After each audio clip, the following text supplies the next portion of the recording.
Stars சுத்தி கட்ட போறேன், மெரினாவில் சுண்டல் வாங்கி தாரேன். இதுதானே ரிப்பன் பில்டிங் பாரு, இதுக்கு கொப்பம்பேர் வைக்க சொல்ல போறேன். இதுதானே ரிப்பன் பில்டிங் பாரு, இதுக்கு கொப்பம்பேர் வைக்க சொல்ல போறேன்.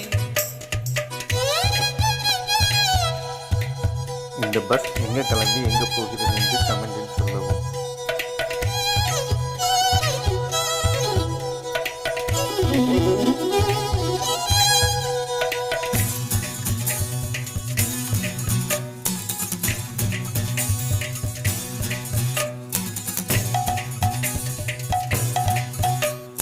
சினிமா பிடிக்கும் கோடம்பாக்கம், ஏரோப்ளேன் இறங்கும் மீனம்பாக்கம், பாரின் சரக்கு பர்ம பஜார், நம்ம உள்ளூர் சரக்கு ஜாம் பஜாரே.